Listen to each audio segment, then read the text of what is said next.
Hello दोस्तों, नमस्कार। तो आज हम लोग बिहार स्टेट की प्रश्नोत्तरी संख्या 2 करेंगे। यदि आपने पहली प्रश्नोत्तरी नहीं देखा है तो नीचे डिस्क्रिप्शन बॉक्स में लिंक दिया गया है, वहाँ से जा कर के देख सकते हैं। तो आइए हम आज प्रश्नोत्तरी की शुरुआत करते हैं। बाकी हम यह आशा करते हैं कि आप लोग ये जानते ही होंगे कि आपको 75 प्रश्न सही करना है पास होने के लिए 150 प्रश्नों में से। तो और यही इसी लेवल के प्रश्न आपके टीजीटी के एग्ज़ाम में भी होंगे। तो ये मान लीजिए ये तो क्वालिफाइंग पेपर है, आप क्वालिफाई कर ही जाएंगे, लेकिन फाइनल के लिए भी ऐसी ही तैयारी आपकी होनी चाहिए। तो इसलिए भी आप लोग इस वीडियो को अच्छे तरीके से देखिए। आइए पहला प्रश्न देखते हैं कि जो पत्र अनेक विभागों, व्यक्तियों या शाखाओं को भेजा जाता है उसे क्या कहते हैं? अर्धशासकीय पत्र, विज्ञप्ति, परिपत्र, अधिसूचना। आप लोग सही उत्तर का चयन करें। पहला नंबर का सही उत्तर क्या होगा? तो जैसा कि उसे परिपत्र कहा जाता है, जो पत्र अनेक विभागों या व्यक्तियों और शाखाओं को भेजा जाता है उसे परिपत्र कहते हैं। परिपत्र का मतलब होता है जो आधिकारिक पत्र होते हैं, जो कि विशिष्ट व्यक्तियों के लिए भेजे जाते हैं। इसके बाद अगला प्रश्न हम लोग देखेंगे, प्रश्न नंबर 2, कि निम्नलिखित प्रश्न में दिए गए अंग्रेजी शब्द का हिंदी पारिभाषिक शब्द लिखिए। मेमोरेंडम, इसका हिंदी अर्थ क्या होगा?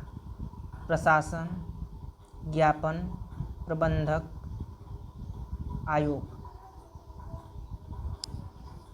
दूसरा नंबर का आप लोग सही उत्तर का चयन करें। तो जैसा कि आपका सही उत्तर हो जाएगा ज्ञापन। यदि मेरी वीडियो आपको स्लो लग रही हो तो आप लोग 2x स्पीड पर करके देख सकते हैं, क्योंकि मेरी स्पीड इतना ही है। आइए हम अगला प्रश्न देखते हैं, प्रश्न नंबर 3। इसका कूट करना है आपको और सही उत्तर का चयन करना है।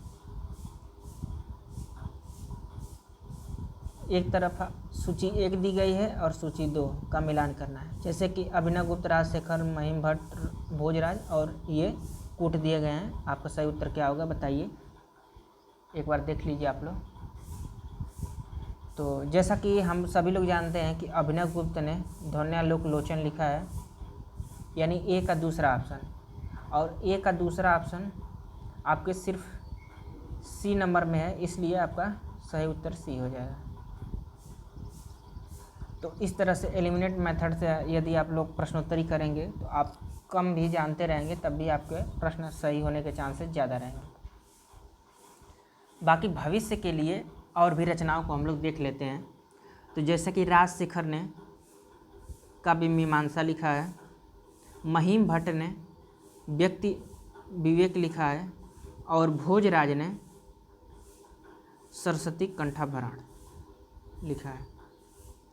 बाकी जो काव्य प्रकाश है ये इसकी रचना मम्मट ने की है। ठीक है, तो मान लीजिए आपको भविष्य में यदि इन सब से क्वेश्चन बनते हैं तो ये चीज़ें याद रहेंगी, तो आपके लिए फ़ायदेमंद होंगे। अगला प्रश्न हम लोग देखेंगे, प्रश्न नंबर 4, कि बांधा था विधि को किसने इन काली जंजीरों से, प्रसाद की इन पंक्ति का अर्थ किन शब्द शक्ति से ग्रहण होगा? अविधा से, लक्षणा से, व्यंजना से, इन सभी से। चौथा नंबर का आप लोग सही उत्तर का चयन करें। तो आपका सही उत्तर हो जाएगा लक्षणा शब्द शक्ति। लक्षणा शब्द शक्ति के प्रयोग से इसके अर्थ का हम लोग ज्ञात करेंगे। अगला प्रश्न है कि आचार्य वामन के अनुसार काव्य के कितने गुण हैं? 12, 9, 20, 3।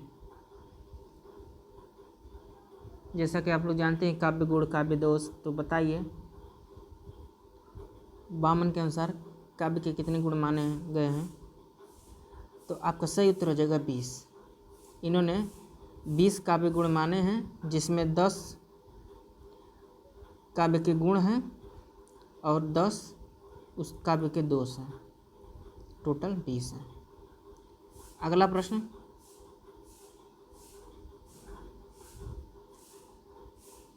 चिक्करहि दिग्गज डोल मही गिरिलोल सागर खर भरे मन हरस सब गंधर्व सुर मुनि नाग किन्नर दुख टरे कट कटहि मरकट बिकट भर बहु कोटि कोटिन धावहि जय राम प्रबल प्रताप कौशल नाथ गुण गण गावहि। उपयुक्त पंक्तियों में कौन सा काव्य गुण है? प्रसाद, ओज, माधुर्य, प्रसाद एवं माधुर्य। सही उत्तर का आप लोग चयन करें। तो जैसा कि इसमें तेज, प्रताप, ये सब चीज़ों का जिक्र हुआ है, तो इसमें ओज गुण है। ओज गुण में ये सब चीज़ें आती हैं। इसके बाद अगला प्रश्न हम लोग देखेंगे, प्रश्न नंबर 7,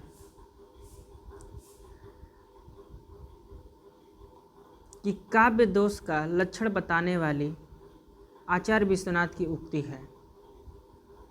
और आपके सामने ऑप्शन है, गुण विपर्यात्मा न दोषा, रसापकर्षा दोष, मुख्यार्थ हतिर दोष, उद्वेग जनको दोष। सही उत्तर का आप लोग चयन करें। 7 नंबर का सही उत्तर क्या होगा? तो जैसा कि आपका सही उत्तर हो जाएगा, जो विश्वनाथ की उक्ति है, रसापकर्षा दोष। बी ऑप्शन सही हो जाएगा। यानी कि गुण का जो अभाव है या जिस कारण काव्य में रसास्वादन में बाधा उत्पन्न होती है, उसको ही काव्य दोष कहा जाता है। आइए हम अगला प्रश्न देखते हैं, 8 नंबर, कि किस शब्द शक्ति की प्रतीति सबसे पहले हुआ करती है। आइए इसके ऑप्शन देख लेते हैं। व्यंजना, रूढ़ा, लक्षणा, अभिधा, लक्षणा। तो सही उत्तर का आप लोग चयन करें कि किसकी प्रतीति पहले होती है। तो 9 नंबर का आपका सही उत्तर हो जाएगा। 8 नंबर का प्रश्न है, 8 के ऑप्शन दिए गए हैं। तो अभिधा, जो अभिधा शब्द शक्ति होती है, इसमें इसकी प्रतीति सबसे पहले होती है, क्योंकि जब अभिधेयार्थ शब्द का अर्थ नहीं निकलता है, तब लक्ष्यार्थ या व्यंग्यार्थ लिया जाता है। इसके बाद अगला प्रश्न है, प्रश्न नंबर 9, हिमाद्रि तुंग श्रृंग से प्रबुद्ध शुद्ध भारती स्वयं प्रभा समुज्ज्वला स्वतंत्रता पुकारती। प्रस्तुत पंक्तियों में काव्य का कौन सा गुण मौजूद है? माधुर्य, ओज, प्रसाद, इनमें से कोई नहीं। 9 नंबर का आप लोग सही उत्तर का चयन करें। तो जैसा कि इसका 9 नंबर का सही उत्तर हो जाएगा, ओज गुण है।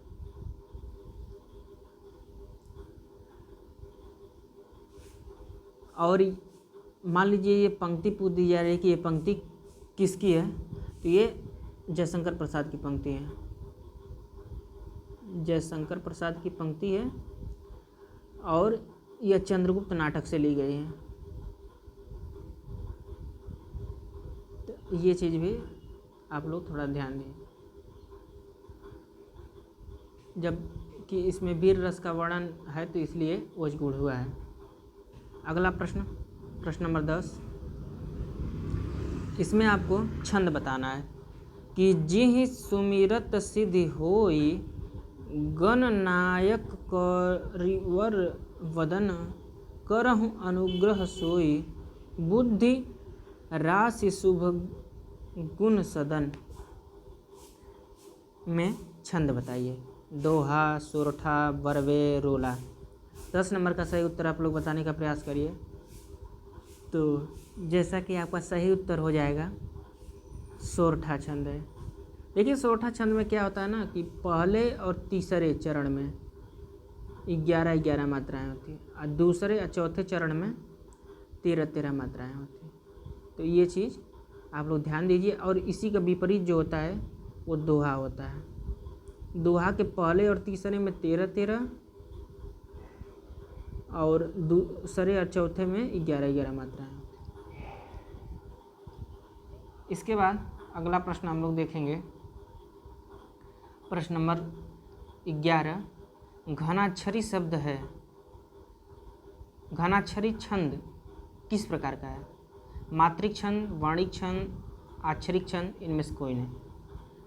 तो आप लोग बताइए कि घनाक्षरी कैसा छंद है?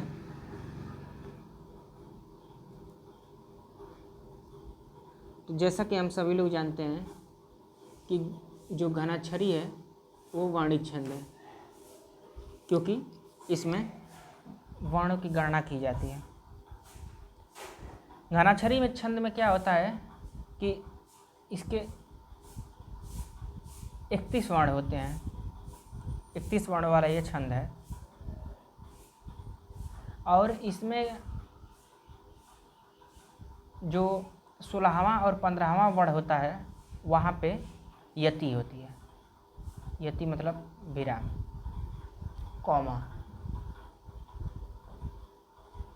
घनाक्षरी छंद देखिए, एक घनाक्षरी होता है, एक रूप घनाक्षरी होता है, एक देव घनाक्षरी होता है। तो इस तरह से इसके कई भेद हो जाते हैं। बाकी आपसे घनाक्षरी छंद ही पूछा है तो आप लोग इसको ध्यान दीजिए। इसके बाद अगला प्रश्न है, प्रश्न नंबर 12 कि निम्नलिखित में से गीतिका छंद का उदाहरण है। और आपको बताना है कि इसमें किस उदाहरण में गीतिका छंद है। 12 नंबर का आप लोग सही उत्तर का चयन करें।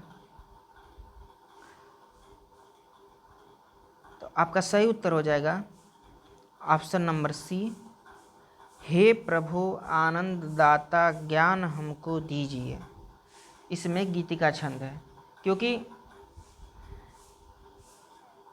हे प्रभु अन्नदाता यहाँ तक इसमें 14 मात्राएं हैं और ज्ञान हमको दीजिए इसमें 12 मात्राएं हैं। तो इस तरह से टोटल 26 मात्राओं का चरण हो गया। तो इसलिए यहाँ पे गीतिका छंद हो जाएगा। अगला प्रश्न है कि किस छंद के प्रत्येक चरण में 24 मात्राएं और 11 और 13 मात्राओं पर यति होती हैं।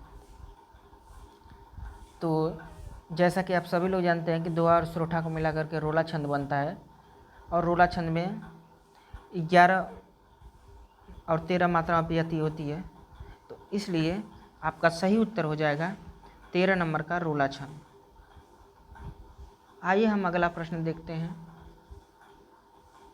प्रश्न नंबर 14। निम्नलिखित में से कौन सा वर्णिक छंद नहीं है? सवैया, कवित्त, कुंडलिया, इंद्रवज्रा। सही उत्तर का आप लोग चयन करें कि 14 नंबर का सही उत्तर क्या होगा। तो जैसा कि आपका सही उत्तर हो जाएगा कुंडलिया। कुंडलिया जो है वर्णिक नहीं मात्रिक छंद है और मात्रिक में भी विषम मात्रिक छंद है। तो ये चीज़ आप लोग ध्यान दीजिए। इसके बाद अगला प्रश्न है, प्रश्न नंबर 15 कि प्रबल जो तुम में पुरुषार्थ हो, सुलभ कौन तुम्हें न पदार्थ हो, प्रगति के पथ में विचरो उठो, भुवन में सुख शांति भरो उठो। ये पंक्तियाँ किस छंद में निबद्ध हैं? हरिगीतिका, द्रुत विलंबित गीतिका, मंदाक्रांता। 15 नंबर का आप लोग सही उत्तर का चयन करें। तो आपका सही उत्तर हो जाएगा द्रुत विलंबित छंद। ठीक है।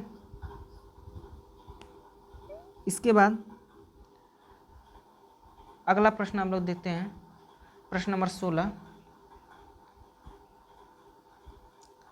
और इसमें देखिए बताना है कि दोहा छंद का उदाहरण नहीं है। कौन सा जो उदाहरण है वो दोहा छंद का नहीं है। और आपके सामने देखिए 4 पद दिए गए हैं। पहला है कि उत्तम मध्यम नीच गति पाहन सिकता पान प्रीति परीक्षा तीनों की बैर बीतिक्रम जाने। तो ये तो दोहा है ये है। सीता जू रघुनाथ को अमल कमल की माल पहिराई जनु सबन की हृदयावली भूपाल। ये भी दोहा है। देखिए आप मात्राओं की गणना कर लेंगे ना तो आपको मालूम चल जाएगी कि कौन सा दोहा है कौन सा दोहा नहीं है। हिम्मत किम्मत होय बिनु हिम्मत किम्मत नहीं करे न आदर कोय रद्द कागज ज्यों राजिया। तो ये इसमें दोहा नहीं है, ठीक है। तो इसलिए आपका सही उत्तर हो जाएगा ऑप्शन नंबर सी, क्योंकि डी ऑप्शन भी दोहा है। बिरह महानल बिकल ही पिय खई बिलखाही आए हूँ पिए के निकट तिय पहचानती नाही। ये चीज़ें अगर आप मान लीजिए थोड़ा याद कर लीजिए ताकि आगे अगर परीक्षा मान लीजिए पूछ दिया जाता है तो आप बता सके कि हाँ ये दोहा का उदाहरण है, ये नहीं है। आइए हम लोग प्रश्न नंबर 17 देखते हैं। अवसान समीप था गगन था कुछ लोहित हो चला तरुशिखा पर थी अब राजती कमलिनी कुल वल्लभ की प्रभा। इस कविता में छंद है वंतस्थ द्रुत विलंबित दुर्मिल वसंतल। सही उत्तर का आप लोग चयन करें। 17 नंबर का सही उत्तर क्या होगा? तो जैसा कि हम सभी लोग जानते हैं कि इसका आपका सही उत्तर हो जाएगा, इसमें द्रुत विलंबित छंद है। और यह अगर मान लीजिए पूछ दिया गया कि ये पंक्ति किसकी है, ये वाली, तो आप लोग बता सकें ये अयोध्या सिंह उपाध्याय हरिऔध जी की पंक्ति है। हरिऔध। अगला प्रश्न हम लोग देखते हैं, प्रश्न नंबर 18 कि निम्नलिखित में से रस संप्रदाय का आचार्य किसे माना जाता है? कुंतक, दंडी, क्षेमेंद्र, विश्वनाथ। 18 नंबर का आप लोग सही उत्तर का चयन करें। तो रस संप्रदाय का जो आचार्य है वो विश्वनाथ जी को माना जाता है। ये चीज़ आप लोग ध्यान दीजिए, क्योंकि जो कुंतक हैं इनको वक्रोक्ति का आचार्य माना जाता है। वक्रोक्ति,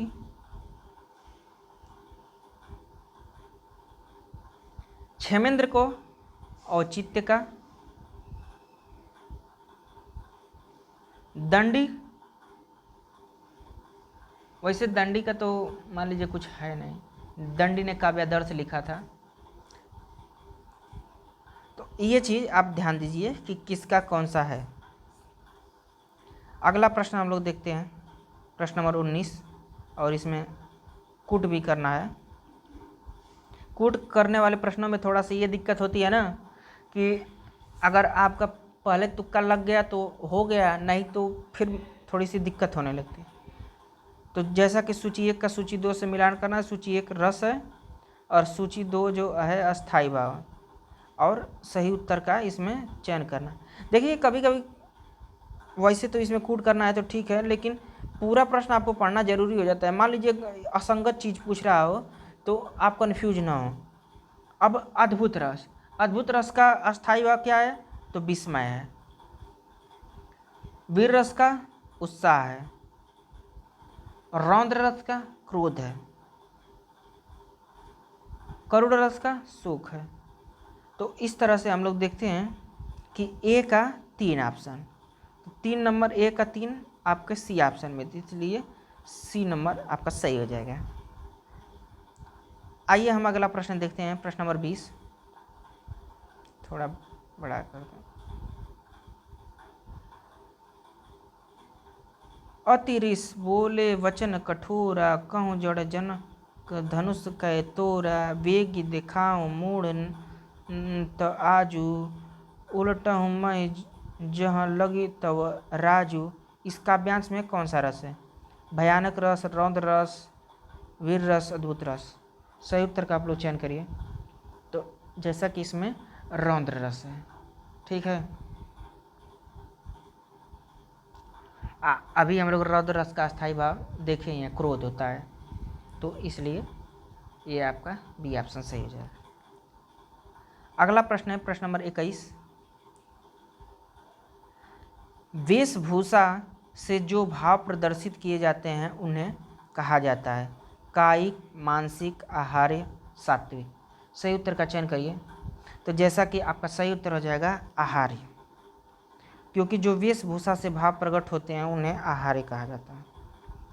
अगला प्रश्न है कि रौद्र रस का अस्थाई भाव क्या है।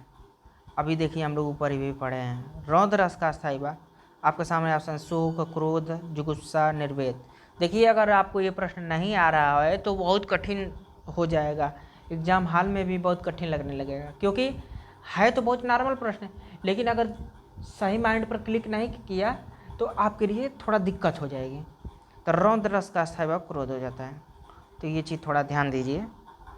कुछ ही रस के अस्थाई भाव हैं जो डिस्टर्ब करते हैं, बाकी और सब तो जैसे भयानक, भय हो गया, श्रृंगार रति हो गया, ये सब चीज़ें आपको कन्फर्म ही रहती हैं।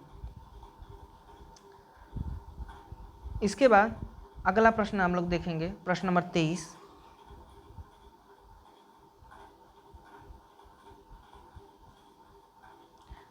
विषय द्वारा की गई क्रियाएं और वह स्थान जो रस निष्पत्ति में सहायक होते हैं उन्हें क्या कहते हैं।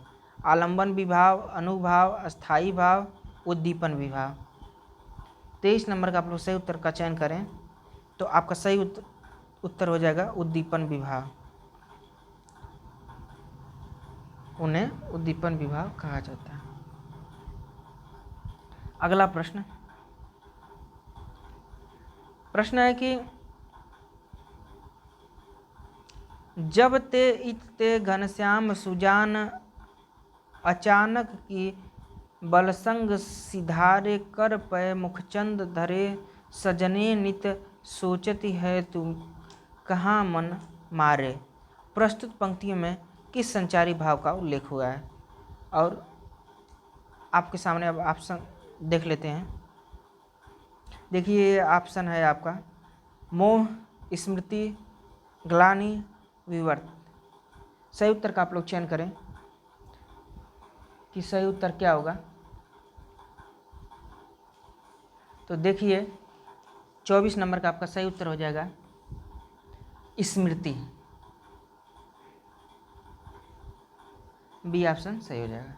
देखिए संचारी भाव क्या होते हैं, 33 होते हैं, और 33 संचारी भाव में एक 34वां जो संचारी भाव की कल्पना जो किए थे वो देव ने किया था, देव कवि ने। ये भी पूछा जाता है, कभी कभी एग्जाम में पूछ दिया जाता है। और वो जो था संचारी भाव क्या था, छल था। अगला प्रश्न नंबर 25। निम्नलिखित विकल्पों में संदेहवाचक वाक्य का सही विकल्प चुनिए। इसमें बताना है कि संदेहवाचक वाक्य कौन सा है। 9 वर्ष मंगलमय हो, नहीं। दशरथ अयोध्या के राजा थे। क्या उसने काम कर लिया, देखिए संदेह प्रकट किया जा रहा है कि क्या उसने काम कर लिया, तो आपका 25 का सही उत्तर हो जाएगा सी ऑप्शन। इसके बाद अगला प्रश्न है 26 नंबर। देखिए इसमें बताना है कि संयुक्त वाक्य क्या कौन सा है। तो संयुक्त वाक्य पहचानने में आपको दिक्कत नहीं होनी चाहिए। संयुक्त वाक्य में क्या होता है ना कि 2 उपवाक्यों को जोड़ दिया जाता है और दोनों उपवाक्य लगभग प्रधान होते हैं, ठीक है। जैसे पहला ऑप्शन है कि वह टोपी वाला बाबू है कहीं जा रहा है, तो ये दोनों प्रधान नहीं है। कहीं जा रहा है ये पूर्ण नहीं हो रहा है अपने आप में, और ये पूर्ण है तो ये पूर्ण है।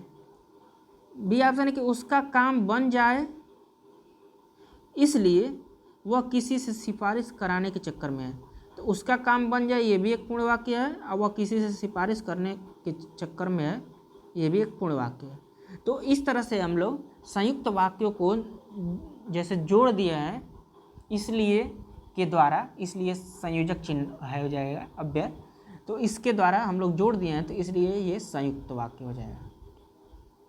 तो हम आशा करते हैं कि आपको संयुक्त वाक्य पहचानने में दिक्कत नहीं होनी चाहिए। अगला प्रश्न हम लोग देखेंगे प्रश्न नंबर 27। अब देखिए इसमें भी विकल्प का चयन करना है और बताना है कि इसमें कौन से वाक्य का भेद है। उसका काम बन जाए इसलिए वह किसी से सिफारिश कराने के चक्कर में है।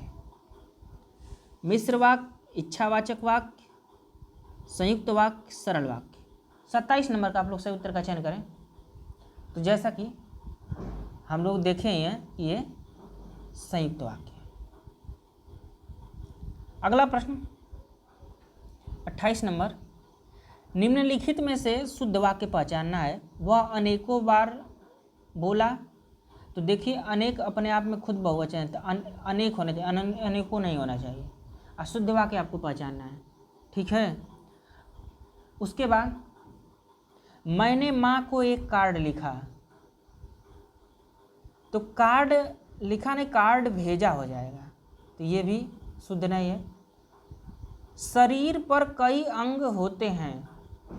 तो शरीर पर नहीं, शरीर में, ठीक है। शरीर में कई अंग होते हैं। भारत की राजभाषा हिंदी है, तो ये आपका शुद्ध वाक्य है।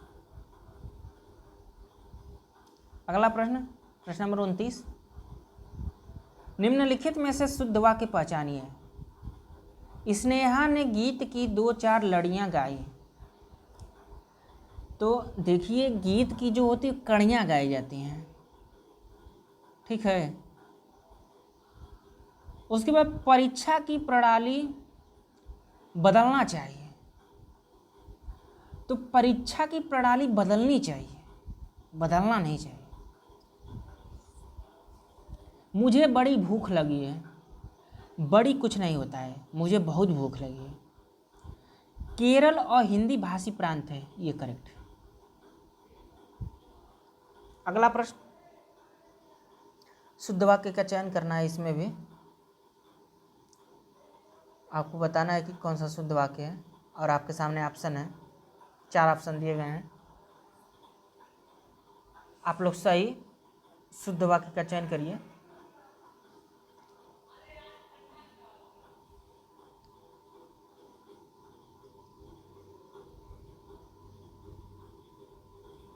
तो आपका देखिए इसमें जो शुद्ध वाक्य हो जाएगा सी ऑप्शन, उसके पास खाने का कुछ भी सामान नहीं है।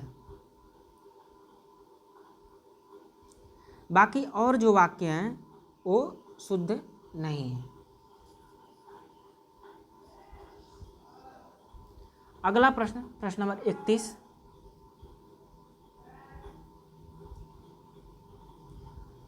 अपने हाथ से स्वयं काम करो। वाक्य का शुद्ध रूप क्या होगा? अपना काम स्वयं करो, अपने से अपना काम करो, स्वयं से काम करो, हाथ से अपना काम करो। सही शुद्ध वाक्य बताइए। तो आपका सही उत्तर हो जाएगा ऑप्शन नंबर 1, अपना काम स्वयं करो। 32 नंबर हम लोग प्रश्न देखते हैं। निम्नलिखित में से कौन सा वाक्य सही है? सही वाक्य आपको बताना है।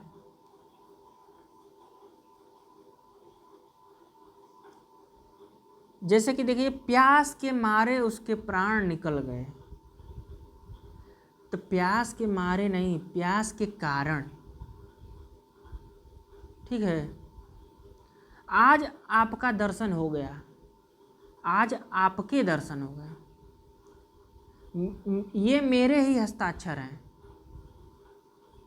तो यह नहीं होगा, ये होगा। ये मेरे हस्ताक्षर, यह नहीं। इसलिए आपका ऑप्शन नंबर 1 सही हो जाएगा। यह 10 रुपये का नोट है। अगला प्रश्न 33 नंबर, निम्नलिखित में सही वाक्य पहचानना है। और आपके सामने देखिए 4 ऑप्शन दिए गए हैं। आप लोग इसको पढ़िए अच्छे से और बताइए कि सही वाक्य क्या होगा 33 नंबर का। तो जैसा कि आपका जो शुद्ध वाक्य है वो हो जाएगा कि स्वाति, रश्मि और अनामिका जाएंगी, ये शुद्ध वाक्य। बाकी ये तीनों अशुद्ध है। अगला प्रश्न हम लोग देखते हैं। कि बाढ़ न आती तो फसल अच्छी होती किस प्रकार का वाक्य है? इच्छावाचक, संकेतवाचक, विस्मयवाचक, संदेहवाचक। बाढ़ न आती तो फसल अच्छी होती, आपको पढ़ने से क्या अंदाजा लग रहा है? ये संकेतवाचक वाक्य है। ऐसा ना हुआ होता तो ऐसा हुआ होता, वैसा ना हुआ होता वैसा हुआ होता, ऐसे जब शब्द आए तो संकेत किया जा रहा है। और आप जानते भी हैं कि अर्थ की दृष्टि से 8 प्रकार के वाक्य होते हैं, जिसमें एक संकेतवाचक वाक्य भी होता है। धनी सर्वदा सुखी नहीं रहते हैं। वाक्य में धनी क्या है? प्रधान उपवाक्य, उद्देश्य, विधेय, आश्रित उपवाक्य। 35 नंबर का आप लोग सही उत्तर का चयन करिए। तो जैसा कि आपका धनी जो है वो उद्देश्य है। हम आशा करते हैं कि आप लोग उद्देश्य, विधेय, ये सब चीज़ें पढ़े होंगे। अगला प्रश्न आप लोग देखते हैं, प्रश्न नंबर 36। हमने खाना नहीं खाया कैसा वाक्य है? संयुक्त वाक्य, मिश्र वाक्य, सरल वाक्य, उपवाक्य।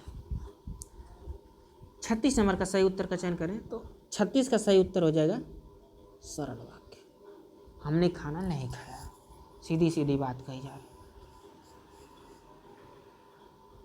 अगर मान लीजिए अर्थ की दृष्टि से पूछ दिया गया कि यह कैसा वाक्य है, तो ये निषेधवाचक वाक्य है, इसमें निषेध बताया गया। अगला प्रश्न 37 नंबर। गंगा गए गंगादास, जमुना गए जमुनादास, लोकोक्ति का सही अर्थ है न्याय प्रिय, सिद्धांतहीन, आशावादी, चरित्रहीन। 37 नंबर का आप लोग सही उत्तर का चयन करिए। तो जैसा कि आपका सही उत्तर हो जाएगा सिद्धांतहीन, क्योंकि कोई इसमें सिद्धांत ही नहीं है। गंगा गए गंगादास, जमुना गए जमुनादास। 38 नंबर प्रश्न। भई गति सांप छछुंदर केरी, लोकोक्ति का अर्थ है सांप और छछुंदर जैसा होना, सांप और छछुंदर के जैसा होना, दुविधा में पड़ जाना, छछुंदर का सांप हो जाना है। 38 नंबर का आप लोग सही उत्तर का चयन करें। तो जैसा कि विषम परिस्थिति जब आती है तो आदमी की गति सांप छछुंदर की जैसे हो जाती है, तो दुविधा में पड़ जाना। 38 का सी ऑप्शन सही हो जाएगा। इसके बाद अगला प्रश्न 39 नंबर। अपना सामूह लेकर रह जाना, मुहावरे का अर्थ होगा अमर हो जाना, ठगा जाना, लज्जित होना, प्रसन्न होना। 39 का आप लोग सही उत्तर का चयन करें। तो अपना समूह लेकर के रह जाना मतलब लज्जित होना। इसके बाद 40 नंबर। बुरी तरह पराजित होना, सही अर्थ बताइए मुहावरे का। जहर उगलना, छक्के छूटना, दौड़ धूप करना, जान पर खेलना। 40 नंबर का सही उत्तर क्या होगा? तो बुरी तरह पराजित होने का है छक्के छूटना। इसके बाद 41 नंबर प्रश्न देखते हैं।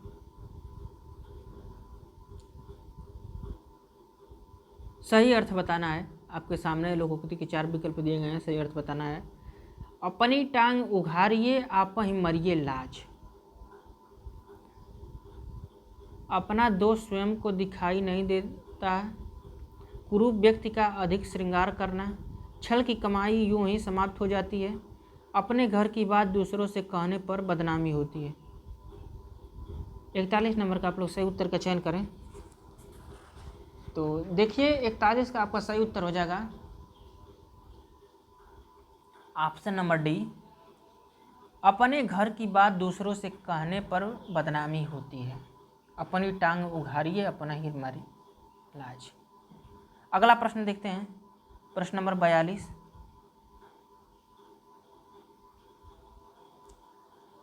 अयोग्य के पास अच्छी वस्तु, इनमें से किस लोकोक्ति के लिए सटीक अर्थ है?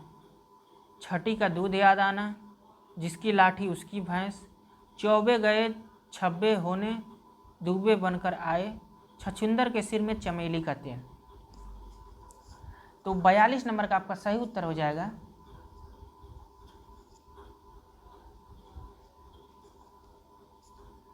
छछूंदर के सिर में चमेली का तेल।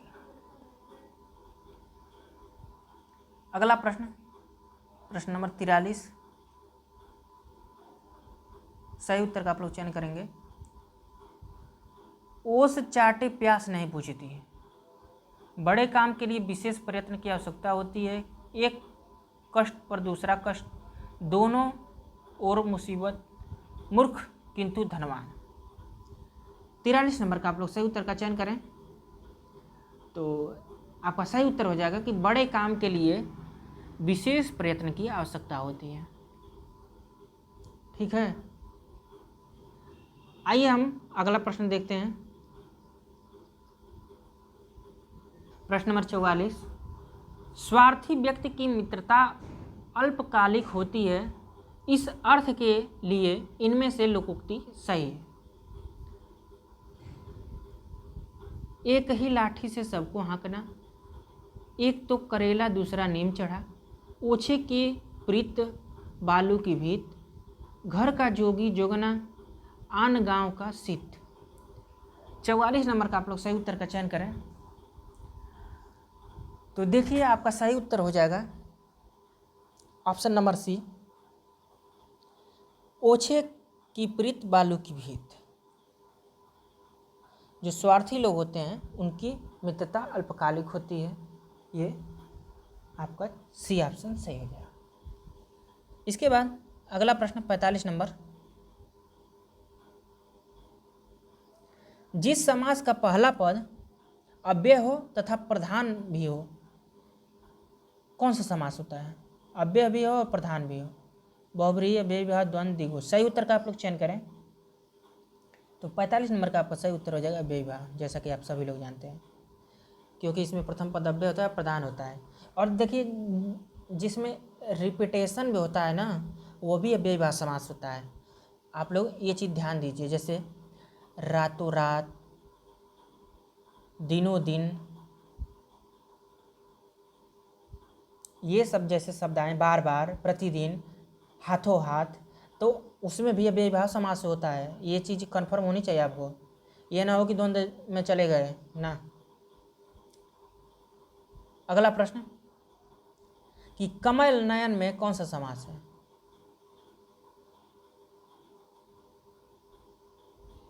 ऑप्शन है तत्पुरुष समास, द्विगु समास, बहुब्रीहि समास, द्वंद्व समास।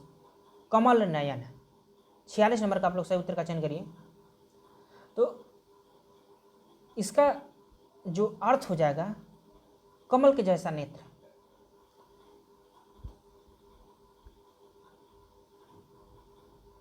तो आपका सही उत्तर हो जाएगा बहुब्रीहि समास। कमल नयन, राजीव नयन किसको कहा जाता था? भगवान राम को। तो इसलिए जब तीसरे पद की ओर संकेत किया गया है तो बहुब्रीहि समास हो जाएगा। अगला प्रश्न, त्रिभुज शब्द में कौन सा समास है? षष्ठी तत्पुरुष, द्विगु समास, द्वंद्व समास, कर्मधारय समास। 47 नंबर का आप लोग सही उत्तर का चयन करें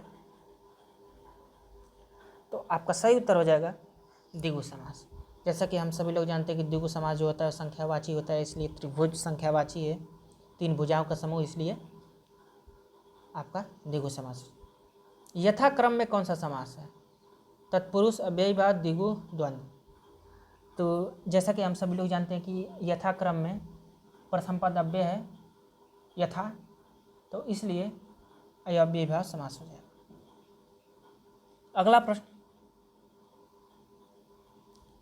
प्रश्न नंबर 49, जेब कतरा शब्द में कौन सा समास है? संप्रदान तत्पुरुष, कर्मधारय, अव्ययी भाव, कर्म तत्पुरुष। तो देखिए तत्पुरुष के जब उदाहरण दिए गए हैं तो आपको डायरेक्ट इसी पर आना ही है, क्योंकि तत्पुरुष के भेदों का जिक्र किया गया है। 49 नंबर में आप लोग सही उत्तर का चयन करिए, जेब कतरा। तो जैसा कि जेब कतरा यानी जेब को कतरने वाला, को कारक चिन्ह किस में आता है? कर्ता ने कर्म को, तो इसलिए कर्म तत्पुरुष हो जाएगा। अगला प्रश्न, और आज का ये अंतिम प्रश्न है, इसके आगे का डिस्कशन हम लोग नेक्स्ट वीडियो में करेंगे, क्योंकि वीडियो बहुत लंबी हो जाएगी तो आप लोग भी देखना पसंद नहीं करेंगे, तो इसलिए 50 प्रश्नों पर ही प्रश्नोत्तरी की गई है। ये प्रश्न है कि निम्न विकल्पों में से उस विकल्प का चयन कीजिए जो दिए गए समस्त पद के सही अधिकरण तत्पुरुष समास का विकल्प है। नगर निवास, नगर निवास का सही अर्थ क्या होगा? नगर के लिए निवास, नगर से निवास, नगर का निवास, नगर में निवास, और अधिकरण तत्पुरुष बताना है। तो जैसा कि हम आशा करते हैं कि आपको अधिकरण तत्पुरुष का जो अधिकरण कारक होता है उसके बारे में मालूम होगा, ठीक है। तो देखिए इसमें आपका जो सही उत्तर हो जाएगा ऑप्शन नंबर डी हो जाएगा। नगर में, अधिकरण में पर जब रहने के स्थान का बोध हो जाता है तो वहाँ पे अधिकरण तत्पुरुष हो जाता है, तो इसलिए आपका ऑप्शन नंबर डी सही हो जाएगा। तो दोस्तों यहाँ तक देखने के लिए आपका बहुत बहुत धन्यवाद। हम लोग फिर मिलते हैं नई वीडियो में नए टॉपिक के साथ। नमस्कार।